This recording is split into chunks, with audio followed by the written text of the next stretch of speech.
habla más acerca de la membrana, ¿no? De cómo se encuentra alterada la membrana alveolo-capilar. Entonces vamos a platicar con él durante estos minutos acerca de esos hallazgos del artículo que publicó el año pasado. Adelante, doctora Bustoni.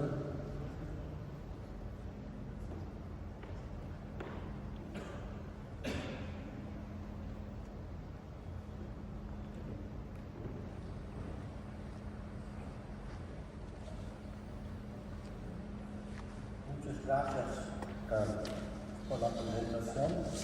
I have to speak in English because I'm sorry, but I'm not able to do it in Spanish.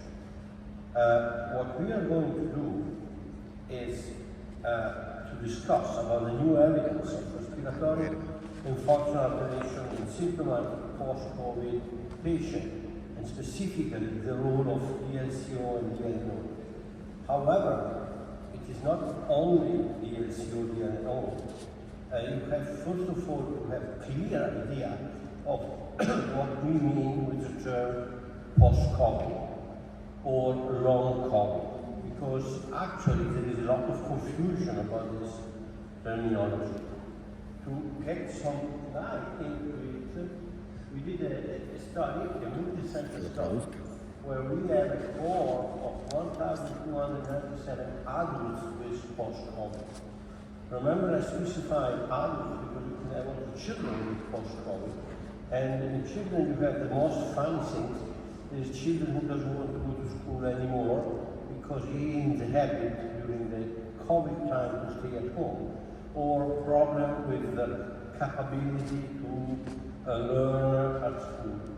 But in this study, we evaluate only adults, and we try to make symptom profile, case and symptom clustering, and clinical and demographic evaluation. And what's happened is that the most common symptoms were dyspnea and fatigue. You can also have fatigue, disturbance, memory loss, joint pain, muscle pain, difficulty concentration, cough, anxiety, and so forth. But by far most common were fatigue and dyspnea. Dyspnea was 47% of the cases and equally distributed between men and women. Fatigue was a little more frequent in women, but again, it was 50% of the cases. So in many cases, you have dyspnea, which is a respiratory symptom, as the major hallmark of post-COVID. So you need to go and study COVID, post-COVID guide, but you have to concentrate at this time on what's happened in the lungs. And to do so, we need to evaluate in a post-COVID patient pulmonary biomarkers, which are nowadays known and important, and the physiology of what's happened to these patients. And please note that biomarkers of the alveolar membrane are something that it has grown our attention in the last 10 years, because before, no biomarkers of the function of the alveolar capillary membrane were present. In reality, we have to realize that the alveolar capillary membrane is a system provided by different receptors, mainly beta-2 receptors. You have to realize that 80% of the beta receptors of the lung are not in the airways, they are on the alveoli. And they work by regulating a bunch of pumps who are responsible of the fluid content, but also in the alveolar capillary membrane, there are production of substances which are meaningful for the good well of a normal body. So we have to think that the alveolar capillary membrane is not simply gas exchange unit, but are one of the body places where fluid homeostasis is kept, an active variable to regulate whatever is in the air, which may come to our body. And if I can go back to yesterday evening, this means that also possibly love, not the heart but the alveoli, as stated by the song Love in the Air, and let me dedicate it to our Mexican doctoras, who were really fascinating, who are really fascinating. So, what happened in the alveoli? In the alveoli, there is the production of several substances, and this is a surfactant protein B, which is particularly relevant because it produced only in the alveoli.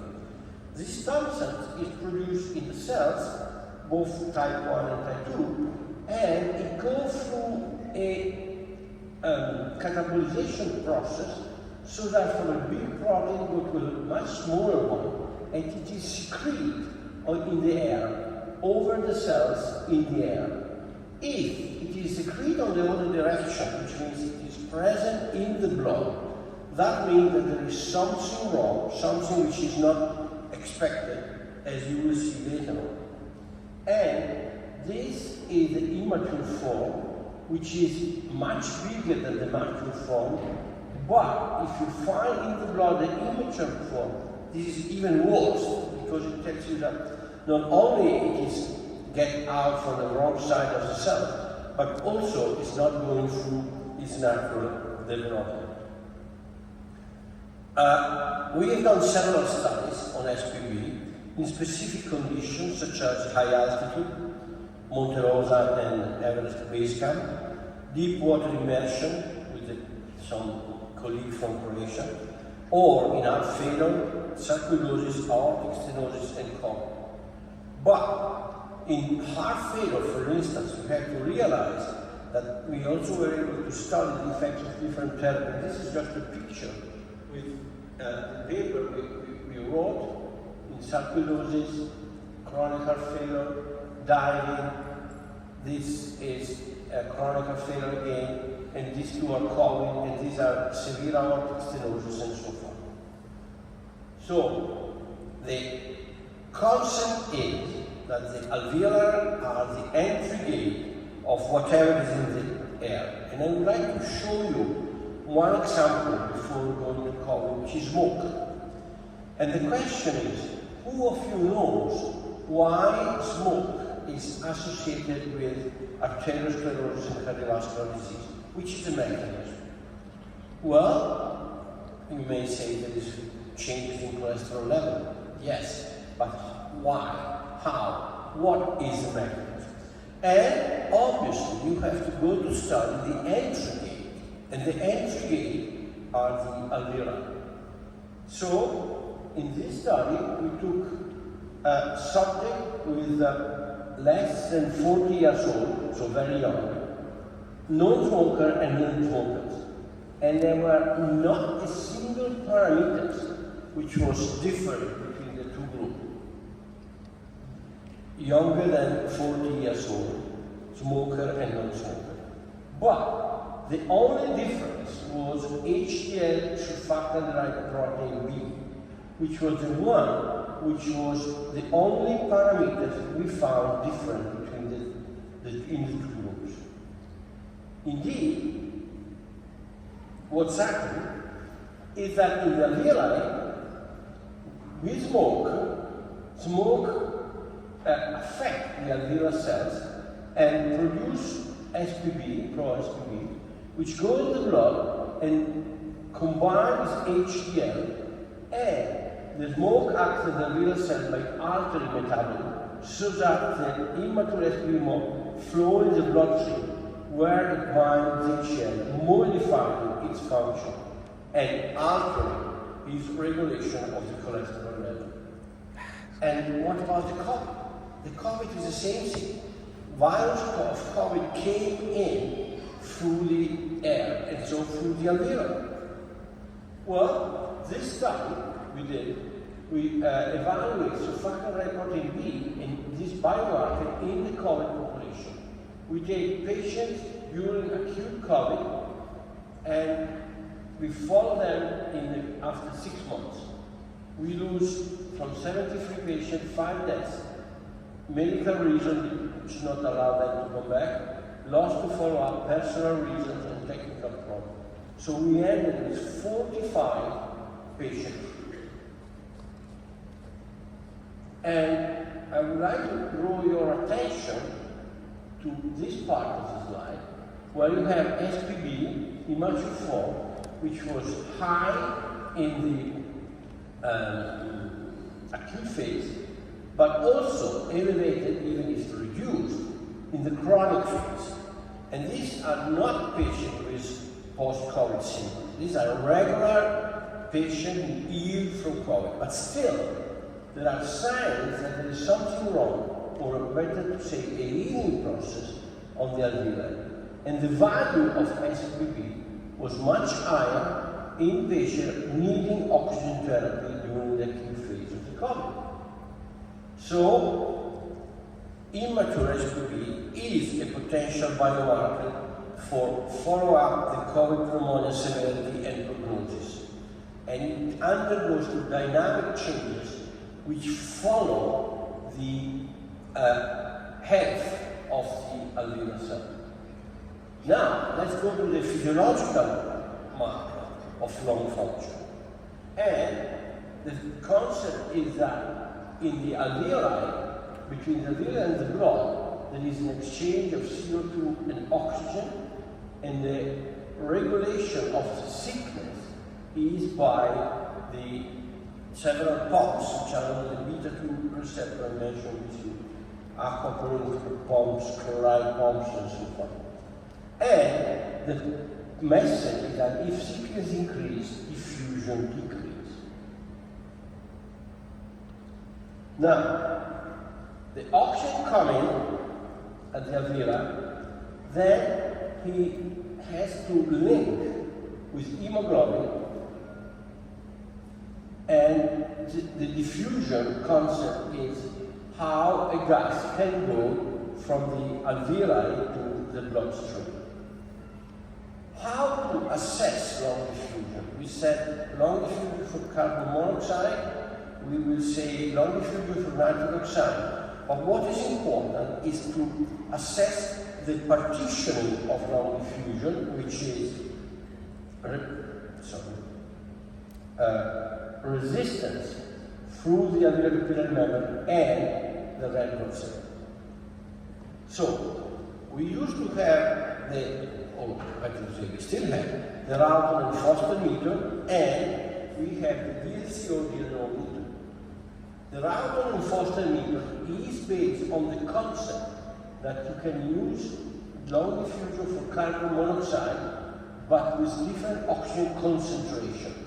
20%, 40%, and 60%. And by doing so, you have different theta, which, as you can see here, is one of the components of the equation. 1 over DLCO is equal to 1 over dm, membrane diffusion, plus 1 over theta Vc. And the calculation of this theta at sea level is easy, but at high altitude is extremely complicated. When we did the experiment at the base camp, calculating the theta for the different Rowton and Foster components was extremely difficult. But what is useful for this is that this equation is a linear equation, so you can write 1 over DLCO, we can put, in this case, 2 theta values, and we can calculate the slope, which is 1 over Vc capillary volume, and the intercept on the DLCO axis as 1 over Gn. And this is how you got the subcomponent of DLCO. But if you use DNO, it is much simpler. Albeit we do not know exactly everything. Here you can see from this cartoon that the DLCO can go through the membrane and can reach the red blood cells. And the resistance of DLCO is 20% membrane and 80% at the level of the red blood cell. This is true. What about the NNO? At the beginning, we saw that the resistance in the red blood cell was equal to 0, which is actually not true. We now know that there is some resistance here, but the greater resistance is at the membrane. So the NNO is more related to the membrane. DLCO is related to both, but mainly to the red blood cell. So you can calculate the membrane diffusion with NO using this formula, which has been described by Gerald Kowalski and the guy who we worked with, and it really explains us how to have the best assessment of the membrane diffusion. So we did a study with Gerald to try to explain why two ways to measure long diffusion, DLCO and DLNO, is better than a single way. In reality, we are looking for a way to define gas diffusion in heart failure. We are not able to find a formula, but we are able to characterize the membrane in heart failure patient with this technique. And what's happening in COVID? These are patients with post-COVID syndrome and who were referred to us because of several symptoms. There were more males than females. They have, in 28% of cases, previous cardiovascular disease. In the remaining 72, no previous cardiovascular disease. They were hospitalized for COVID in a relevant percentage, in both cases. And these were the symptoms of dyspnea, tiredness, fatigability, air loss, chest pain, heart palpitation, cough, joint pain, diarrhea, anosmia, and dyspnea. And what's happened is that dyspnea was associated with FEV1 reduction, VCAP, capillary volume reduction by the DLCO DLNO technique, and high VCO2 during exercise. Tiredness, low FEV1, low PQ2, high VCO2.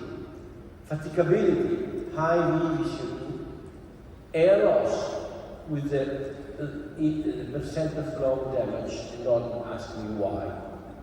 But none of the other symptoms was associated with physiological parameters. But what is important is that dyspnea was associated with FEV1, VCAP, which is derived by the DLCO technique, and VCO2. And if you look what's happened to sulfate protein B, it was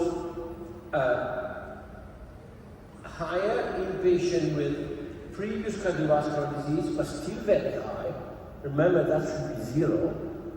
It was higher in patients with high CT scan damage compared to low, higher in PQ2 patients with low PQ2 or high VCO.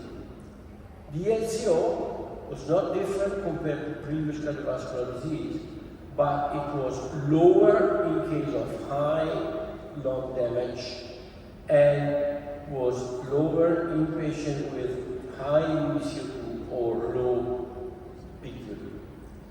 VCAP, interestingly enough, was lower in patients with a high lung damage at CT scan, low PQ2, and high VCO2. But the most intriguing is that sulfate protein B was clearly associated with capillary volume. So if we have a reduced capillary volume, sulfate protein B was the highest. And these are how was the relation between DM and VCAP and the other parameters. But the question is, why capillary volume is reduced in long COVID? To provide some answer, I will show you this paper from my group, which is just published in JACC Basic Translational Science 2025. What we did grouping patients according to long COVID, COVID recovery, acute COVID, and healthy shock. We measure pulmonary function test, DLCO, DLNO. We calculate DM and VCAP. We did CT scan, We do biochemical measurements for inflammatory markers like CRP and interleukin-6. We did also some studies on platelet activation and platelet leukocyte aggregates, and some study ex vivo in mixing the groups. And what's happened? CRP and interleukin-6 was higher in long COVID compared to patients who recovered from COVID. Platelet activation markers were more present in long COVID. Lung damage was greater in long COVID, and we were able to show that if you are mixing the blood of COVID and long COVID with healthy subject, you can transform the healthy subject from a biochemical point of view in a long COVID.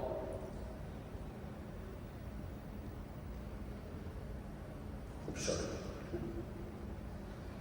This is a picture reporting the numbers. We had able to study 34 long COVID patients and 32 post-recovery COVID patients. And the COVID patients have reduced lung diffusion compared to normal values, but 76% of it, not so much.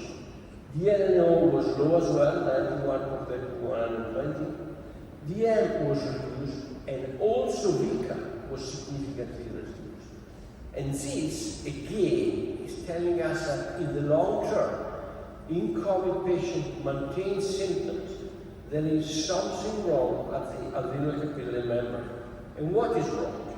First of all, there is an increase in CRP and in long COVID, which is much lower than the acute phase, obviously, but still it's remaining. There is, if you look at the residual damage, a correlation with the platelet granulocyte and platelet monocyte aggregates, which tell us that the coagulative part of platelets is not doing well. But most importantly, there is a correlation between DNO and aggregates of platelets. Sorry, this is the other way around. The VCAP reduced and DM increased, DLCO goes down, and the LCO percent predicted goes down. And the major reason for that is there is a VCAP reduction. But DNO data, which improve, tell us that the alveolar cell is going to partial recovery. So the message is long COVID patients compared to COVID recovered asymptomatic subject present platelet activation phenotypes characterized by a high number of circulating platelet leukocyte aggregates. The number of platelet leukocyte aggregates is significantly associated with residual lung damage and associated with symptoms such as dyspnea, chest pain, fatigue, and so forth. Low-grade inflammation is still present and explain why VCAP is reduced. So the concept is that VCAP is reduced because a lot of capillary are no more functioning due to this platelet activation present. So the final measure is, first of all, gracious, and the second is, remember to assess lung function in post-COVID patients by measuring biomarkers, SPB, immature form, but also the LCO DNO to calculate VCAP and DM. Really, it is important to have a complete idea of what's going on, because these people are now going through different therapeutic approach aiming at reduce the role of the platelet aggregating in reducing the capillary volume. And the value of DLNO, which is restoring, the value of SBB, which is reducing, are all telling us that there is a long-term healing process of the alveolar capillary membrane. And gracias again.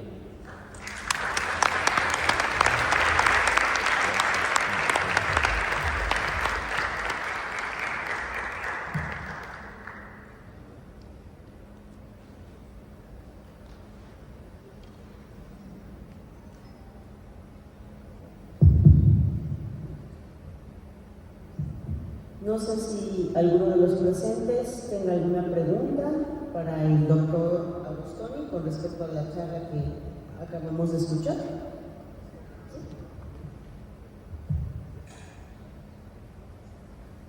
Thank you very much, Doctor.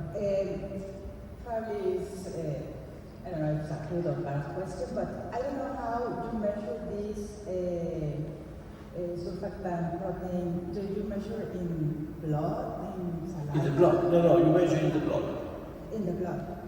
Okay. So Well, it should not be there. And if it's there, there is a problem. all right. Yes, it is not supposed to To be. If we measure it to all of us, it's going to be 0, right? If you are healthy, yes. Okay, thank you. I have another question, and you tell us to measure all these biomarkers and also this pulmonary function test on long COVID patients.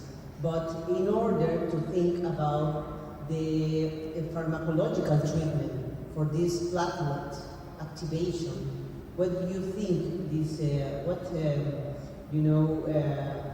what substance could be useful for this kind of patients in order to diminish this platelet activation? Well, we don't know for the COVID.